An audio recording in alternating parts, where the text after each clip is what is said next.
Je dis souvent que l'argent, c'est une science. C'est une science au même titre que la physique, la biologie, l'astronomie, les mathématiques, etc. Ça veut dire que une science revêt des lois, n'est-ce pas? Donc, si tu méconnais ces lois ou si tu les appliques mal, les résultats escomptés soit seront complètement faux ou soit ne seront pas au rendez-vous. A contrario, lorsque tu sais appliquer les règles, les attendus de cette science, lorsque tu appliques correctement les lois de la science en question, là, c'est le jackpot. Tes résultats seront bons et tes résultats seront vrais. Aujourd'hui, je vais partager avec toi 12 règles méconnues à propos de l'argent. Reste bien avec moi jusqu'au bout de cette vidéo parce que je te réserve un bonus en plus des 12 règles. Bonjour et bienvenue sur L7 Finance. Moi, c'est Lucla. Donc, sur cette chaîne, je te parle argent, finance, épargne, budget, mindset, positivité de manière très concrète et très fun pour t'aider à faire gonfler ton compte en banque. Donc, si l'argent, c'est un sujet pour toi, c'est un vrai challenge, t'aimerais bien savoir comment ça fonctionne, t'aimerais en savoir plus, t'aimerais en avoir plus, ne bouge pas et abonne-toi. Oui, abonne-toi mon ami car cette chaîne c'est la tienne et parlons finance. Je t'informe que j'organise une masterclass 100% gratuite. Je te mets tous les liens en barre de description. Profites-en, inscris-toi parce que c'est gratuit. Par ailleurs, je te serai infiniment reconnaissante si tu prends quelques minutes de ton temps pour regarder la vidéo que YouTube va te proposer juste après celle-ci. Première règle, c'est s'appauvrir pour se donner l'air riche. Or, c'est le contraire qui enrichit. Tu dois apprendre à garder un train de vie, un style de vie modeste pour contribuer à ton enrichissement. Jette un œil autour de toi, peut-être que tu l'as même déjà remarqué, la plupart des gens ont un train de vie, affichent des signes extérieurs de richesse qui sont largement au-dessus de leurs revenus. Ça veut dire que ce qu'ils montrent d'eux ne reflète absolument pas le niveau d'entrée d'argent qu'ils ont. Pourquoi? Parce que la plupart des gens veulent se donner l'air riche. Ils veulent avoir un train de vie qui ne correspond pas, donc ils vivent largement au-dessus de leurs moyens. Ce que tu dois faire, c'est d'éviter de te comparer. Par exemple, bon, mon voisin a changé de voiture. Ah ouais, moi aussi, il faut que je change de voiture. Je vais m'acheter une belle Range Rover. Ou alors, les vacances approchent, le quartier se vide. Il faut que moi aussi je voyage. Ou ma collègue se sape trop bien, mais moi aussi je vais refaire ma garde-robe. Ce sont des clichés. Ça sert à rien. Ce sont des dépenses inutiles. On ne vit pas par rapport aux gens. C'est vraiment un truc complètement néfaste que de se comparer aux autres. Il faut penser autrement. Il faut déconstruire tout ce qu'on t'a appris pour remettre tes idées en axe et entreprendre les bonnes démarches. C'est-à-dire que tu vas continuer de vivre modestement et tu vas investir. Pourquoi? Parce qu'il n'y a que l'investissement qui permet de s'enrichir. Et ensuite, les revenus de tes investissements te permettront à coup sûr d'augmenter ton lifestyle et de te faire plaisir, mais peut-être à une dimension que tu n'as même pas imaginée. Mais vouloir le faire trop tôt ou sur la base de ton seul salaire, c'est vraiment catastrophique, ça n'a pas de sens et ça ne marche pas. Le seul résultat, c'est l'appauvrissement. Rappelle-toi que les passifs appauvrissent. Les seuls qui enrichissent, ce sont les actifs. Deuxième règle, le développement personnel. Dans ta marche vers ton épanouissement personnel, dans ta quête d'une meilleure existence, tu vas t'apercevoir que tu voudras être entouré de personnes comme toi, qui en veulent comme toi, qui ont le même mindset que toi. Mais, pour accéder à ce genre de personnes, tu vas devoir travailler sur toi-même. Tu vas devoir chercher à être une meilleure version de toi-même. C'est vrai que la démarche peut être longue, mais c'est le passage obligé si tu veux avoir de bons résultats. Si tu veux acquérir les qualités nécessaires à ta nouvelle vie. Lorsque tu t'améliores, forcément, tu acquiers de nouvelles compétences et tu attires à toi de nouvelles personnes. Ce sont des personnes qui vont t'aider dans ta quête, qui vont t'aider dans ton cheminement et qui vont aussi t'ouvrir de nouvelles portes.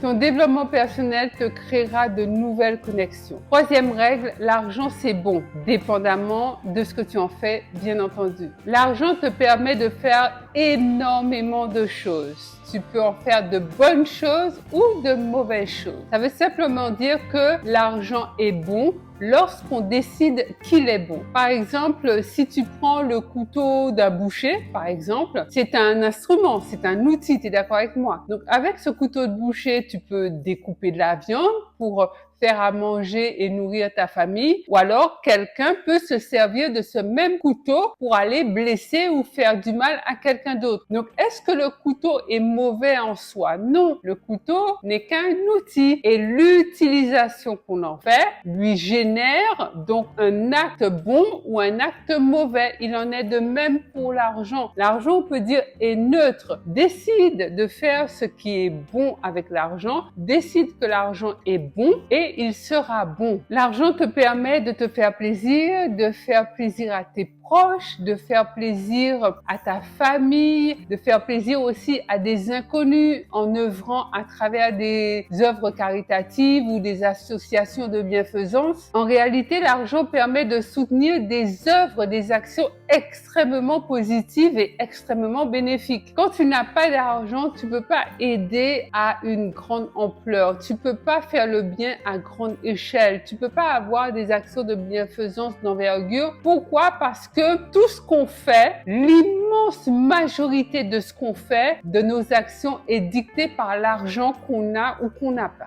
Et mon ami, c'est toujours toi qui décides et c'est toujours toi qui décideras de l'orientation que tu donneras à ton argent. Lorsque tu es déjà une bonne personne, l'argent te permet d'être encore une meilleure personne parce que l'argent va décupler, l'argent va révéler, ça va être un peu comme un exhausteur de goût de qui tu es déjà au fond de toi. Quatrième règle, donner, savoir donner sans rien attendre en retour. Quand tu donnes sans rien attendre en retour, tu reçois au centuple. Recevoir au centuple, c'est recevoir 100 fois ta mise de départ. Simplement derrière ce geste, c'est un don en fait. Donner sans rien attendre en retour, ça veut dire qu'il n'y a pas de stratégie derrière ça. Il n'y a pas de calcul. C'est-à-dire que tu donnes avec libéralité. Tu peux donner beaucoup de choses, pas que l'argent. Tu peux donner de ton temps, tu peux donner de l'amour, tu peux donner de l'affection, tu peux donner de l'attention, tu peux donner des conseils, tu peux donner du temps, tu peux donner énormément de choses. Bien sûr, tu peux donner de l'argent. Et à chaque fois que tu donnes, mais avec dévouement, dans le but d'aider, dans le but de faire croître, dans le but de servir les autres, dans le but de faire ta part dans l'humanité, bien tu verras que tu ne seras jamais prise au dépourvu. Tu seras toujours béni, tu vas toujours recevoir au moment où tu t'y attends le moins. Je prends l'exemple des créateurs de contenu dont je fais partie. Alors peut-être pas tous les créateurs de contenu, mais je pense quand même que l'immense majorité des créateurs de contenu sont des personnes qui aiment transmettre, qui aiment partager. Mais en fait, si tu prends mon exemple sur YouTube, tout ce que je fais 2 vidéos par semaine. D'ailleurs, je t'invite à t'abonner si ce n'est déjà fait. C'est gratuit et ça m'encourage. En fait, tout le contenu que je mets, toutes les règles, tous les conseils, toutes les stratégies que je partage avec toi, je les partage gratuitement. Et en fait, je m'aperçois que je reçois beaucoup de messages, des messages privés, ou alors j'ai des connexions avec des personnes qui me découvrent sur les réseaux sociaux, des gens qui sont souvent bien plus avancés que moi et qui me proposent des partenariats. Alors bon, j'accepte pas tout évidemment, mais c'est vrai que ça ouvre des portes. Je le fais pas pour ça, mais c'est une conséquence indirecte. Et c'est pour ça que je t'assure que lorsque tu donnes avec détachement, sans rien attendre en retour, tu seras toujours béni et tu recevras toujours au centuple. Pour ma part, j'aime apprendre, j'aime transmettre, j'aime ça. Et d'ailleurs, c'est pour ça que je suis coach certifiée parce que depuis toute petite, j'aime enseigner en fait. J'ai passé beaucoup d'années où j'étais prof. Je donnais des cours particuliers. J'ai toujours aimé ça. Donc les réseaux sociaux pour moi, c'est un bon vecteur pour pouvoir continuer de transmettre. Je le fais avec amour, j'aime beaucoup ça et je me rends compte que plus je donne, eh bien plus je reçois aussi en retour. Je t'encourage à en faire de même. 5e règle, s'éduquer financièrement. financièrement. Ce n'est pas une option ça mon ami, ce n'est pas une option, c'est obligatoire. Je te le disais tout à l'heure en intro, l'argent c'est une science au même titre que la physique ou la chimie. Donc tu dois apprendre les lois et les règles à propos de l'argent. Donc là je t'en partage 12, il n'y en a pas que 12. Donc tu dois te former, tu dois apprendre. Pourquoi? Parce que tu dois savoir appliquer à ta propre vie les lois et les règles de la science de l'argent. Si tu ne fais pas ça, tu auras zéro résultat. Quand tu sais utiliser ton argent, c'est que tu sais le garder et donc tu sais t'enrichir. Je peux prendre pour exemple les grands gagnants du loto. Est-ce que tu sais que la plupart des gros gagnants du loto redeviennent plus pauvres qu'avant leur gain dans les 3 ans qui suivent? C'est hyper rapide et c'est hyper impressionnant. Tant et si bien que la Française des Jeux a décidé de mettre en place un plan d'aide avec une cellule psychologique pour pouvoir accompagner les gros gagnants du loto. Mais ça ne marche pas. C'est-à-dire que l'argent, ce n'est pas du hasard. C'est pas quand on en a beaucoup, eh bien, on deviendra successful, on saura le gérer, tout ira bien. Non. Quelqu'un qui ne sait pas gérer 1000 euros ne saura pas gérer 10 000 euros, ne saura pas gérer 100 000 euros, ne saura pas gérer 1 million. Par contre, le contraire est vrai. Quelqu'un qui sait gérer 1000 euros saura gérer 10 000 euros, saura gérer 100 000 euros et saura gérer 1 million d'euros. La plupart des gens qui gagnent au loto, ce sont des gens qui cherchent l'argent facile. Sinon, il faut dire ce qui est, ils n'iraient pas jouer au loto. Ils veulent le truc qui va les rendre riches rapidement sans rien faire. Du genre, tu mises 5 euros et tu gagnes 5 millions d'euros. Mais le truc, c'est que tu ne sais pas gérer l'argent que tu as au moment où tu mises tes 5 euros. Donc, quand tu auras tes 5 millions d'euros, tu vas tout perdre. Je dis pas ça parce que je suis pas gentille ou parce que, voilà, moi, je veux absolument que les gens se forment. Non. Je dis ça parce que c'est la vérité, c'est la réalité. Moi, j'ai fait une étude sur les gros gagnants du loto et partout, hein, pas qu'en France, en Europe et en Grande-Bretagne notamment, il y a eu mais il y en a combien qui sont morts, SDF, ou qui se sont suicidés, qui ont fini dans la débauche avec des prostituées, qui se sont drogués, en fait des trucs mais incroyables. Des histoires hallucinantes, des gens qui sont devenus multimillionnaire du jour au lendemain. Donc en fait, je n'invente rien. Je suis juste en train de te donner une des lois, une des règles à propos de l'argent. Pour pouvoir gérer de l'argent, pour pouvoir s'enrichir et pour pouvoir faire fructifier de l'argent et atteindre des grosses sommes, des sommes à 6 chiffres, à 7 chiffres ou à 8 chiffres, il faut que tu sois formé, il faut que tu t'éduques financièrement. Sinon, c'est mort. Tu n'y arriveras pas. 5e règle, s'éduquer financièrement. Dépenser de l'argent dans le monde actuel, c'est facile.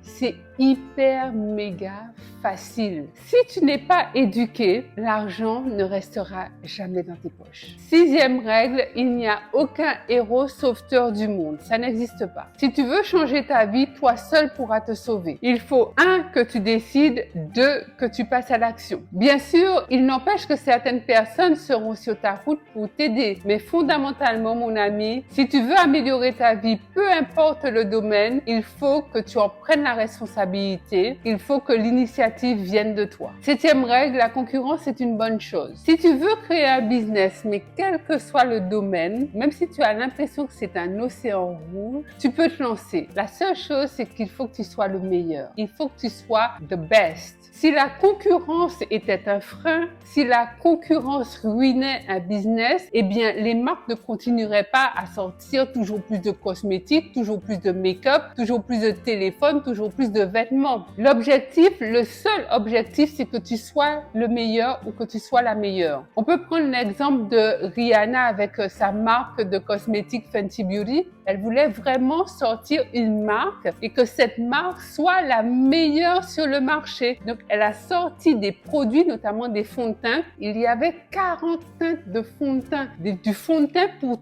toutes les carnations, pas pour toutes les couleurs de peau, des fonds de teint pour toutes les carnations, de la peau la plus blanche qui voit absolument pas le soleil jusqu'à la plus foncée. Et ça a donné 40 teintes. Donc, elle est la première à être arrivée sur le marché avec ce genre de produit. Et derrière, évidemment, toutes les autres marques de make-up ont fait la même chose. Et c'est pour ça que sa marque a explosé. Et du coup, ça a révolutionné le marché. Donc, toi, prends exemple là-dessus. Peu importe le secteur dans lequel tu veuilles te lancer, garde en tête que tu dois toujours être au-dessus de tes compétiteurs. 8e règle, l'argent sommeille en chacun d'entre nous. Nous avons tous au fond de nous la capacité intrinsèque de générer de l'argent. Dis-toi que sans le souhaiter, même si tu perdais ton travail du jour au lendemain, tu as au fond de toi la capacité de recréer, de générer de nouveau de l'argent facilement. Mais ça, est-ce que tu le crois? Est-ce que tu crois que si tu perds ton taf, tu pourras rebondir et créer de l'argent? Tu n'y crois peut-être pas,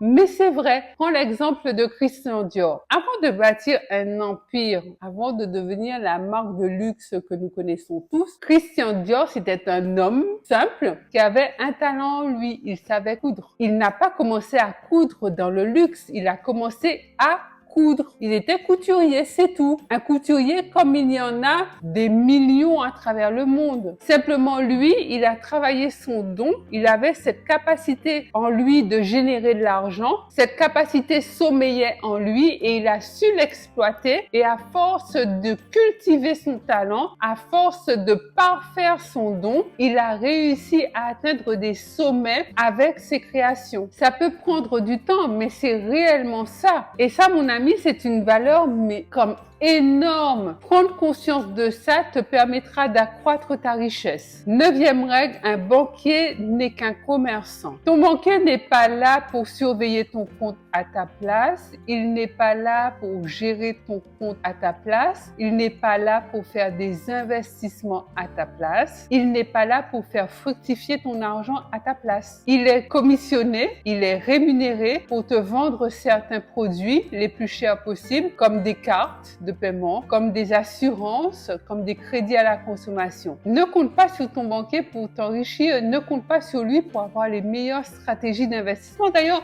il ne les connaît pas la plupart du temps. Je pense que 98% des banquiers ne sont pas du tout investisseurs.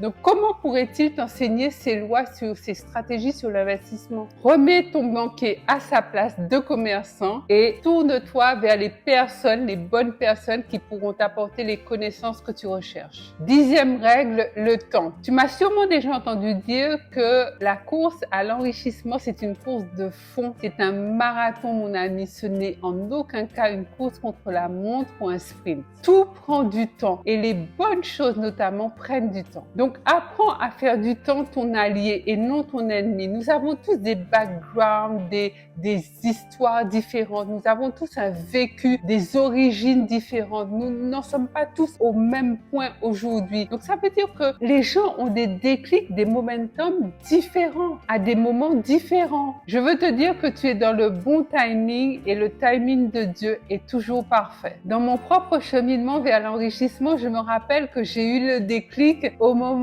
où j'ai lu le livre d'Olivier Seban, Tout le monde mérite d'être riche. J'aurais pu avoir ce déclic avant, j'aurais pu l'avoir après, j'aurais pu l'avoir à un autre moment, j'aurais pu l'avoir en écoutant une vidéo YouTube comme celle-ci, j'aurais pu l'avoir par les conseils d'un ami, mais non, ça s'est fait comme ça. Donc nous avons tous notre parcours et ce parcours est lié au temps. Donc prends le temps de faire les choses, prends le temps d'être attentive et tu verras que tu sauras quoi faire et à quel moment le faire. 11e règle, oublie l'argent facile. Les gens qui aiment l'argent facile, soit vont aller jouer aux jeux de hasard, comme on l'a vu tout à l'heure dans une règle précédente, ou alors vont facilement se faire arnaquer. C'est ce qu'on appelle, en anglais, on dit greediness. En français, c'est la cupidité. Les arnaques, les arnaqueurs sont attirés par des gens cupides, des gens à qui on fait des promesses et ils sont tellement cupides, tellement avides, assoiffés d'argent qu'ils veulent aller vite, ils veulent brûler les étapes. Et c'est là le piège. Personne, je dis bien personne, ne pourra jamais transformer 10 € en 1000 € en 48 heures. C'est pas possible, ça n'existe pas. Le trading, le forex, ça marche, mais ça marche peut-être pour 0,001% de la population ou des traders qui le font. Donc, ça veut dire que le risque est tellement élevé que finalement, le risque est infini que tu perds ton argent. Donc, moi, je te dirais, n'y va pas, n'y pense même pas, à moins que vraiment ça soit vraiment une envie forte chez toi, auquel cas, fais-toi plaisir. Mais vraiment, pour moi, le trading, c'est comme jouer à la roulette dans un casino. Et je ne crois pas que, avisé comme tu l'es, tu mettrais l'argent de ton loyer ou l'argent de l'école ou des études de tes enfants dans un casino. 12e règle, la confiance en soi. Si tu manques de confiance en soi, mon ami, tu dois absolument la travailler parce que dans le monde dans lequel nous vivons, la confiance en soi, c'est absolument nécessaire. C'est nécessaire en tout et pour tout. On en a besoin à chaque moment de sa vie. Et ceux qui réussissent le mieux, c'est ceux qui ont confiance en eux. C'est ceux qui sont confiants dans leurs valeurs. Je ne parle pas des hautains et des orgueilleux. Je parle des gens qui ont confiance en eux et qui ont la confiance nécessaire, la conscience de qui ils sont, de leurs valeurs pour pouvoir avancer. Si tu n'as pas suffisamment confiance en toi-même, tu risques d'être bloqué, freiné dans toutes tes décisions et surtout quand tu dois passer à l'action. Il y a des formations, il y a des exercices spécifiques pour ça si tu as besoin de travailler ta confiance en soi et de l'augmenter. La règle bonus dont je te parlais en introduction, c'est que l'argent achète la liberté de choisir. C'est une règle bonus, mais combien importante. Les gens ont tellement tendance à opposer ou comparer ou amalgamer argent et bonheur qu'en réalité, l'argent s'amalgame plutôt avec la liberté de choix qu'avec le bonheur. L'argent, ce n'est pas antinomique du bonheur. Simplement, l'argent et le bonheur, ce sont des données différentes. Donc, pourquoi vouloir les mélanger? Moi, j'ai jamais compris. Par contre, tu peux dire assurément que l'argent va t'apporter la liberté de choisir. Il y a quelqu'un dont on m'a parlé, dont la maman est tombée gravement malade et qu'est-ce qu'elle a fait? Elle s'est arrêtée de travailler. Elle est partie au chevet de sa maman pendant 1 an. Mais si elle a pu faire ça, c'est qu'elle avait de l'argent. L'argent procure beaucoup de liberté. La liberté de choisir, mais dans tous les domaines de ta vie. Quel téléphone tu achètes? Dans quelle voiture tu roules? Dans quelle maison tu habites? Dans quel quartier tu habites, dans quelle ville tu habites, dans quel pays tu habites, où vont aller tes enfants à l'école, le style de vêtements que tu portes, les meubles que tu as, ta capacité d'aller au concert de ton artiste préféré, de faire le bien tout autour de toi. Je te disais tout à l'heure, c'est une vraie liberté. Voilà mon ami, les 12 règles à propos de l'argent que je voulais partager avec toi. La plupart de ces règles sont très méconnues et ne sont absolument pas appliquées par les gens. Donc moi, je t'encourage fortement à les appliquer dans ta propre vie. Dis-moi en commentaire laquelle de ces règles tu es prête à mettre en application dès aujourd'hui. Si tu as besoin d'en savoir plus, d'aller un peu plus loin, donc je te mets dans la barre de description une formation qui va t'aider à augmenter tes finances. Cette formation s'appelle Multiplie tes finances. Pense à liker cette vidéo, à la partager partout, tout autour de toi, dans tes groupes, sur WhatsApp, Facebook, Instagram, etc. Abonne-toi mon ami, si ce n'est déjà fait, abonne-toi et pense à activer la petite cloche de notification juste à côté du bouton s'abonner. Je te rappelle que j'organise une masterclass, tu as toutes les infos en barre de description. Je te dis à tout de suite sur Instagram, tu peux m'y retrouver, mon compte c'est L7 Finance. Autrement, je te dis à mercredi et à samedi ici même sur YouTube. En attendant, je te laisse avec cette vidéo qui va t'en apprendre beaucoup sur toi, sur ton mindset, sur le business, sur l'argent et les finances. Et je te dis à très vite.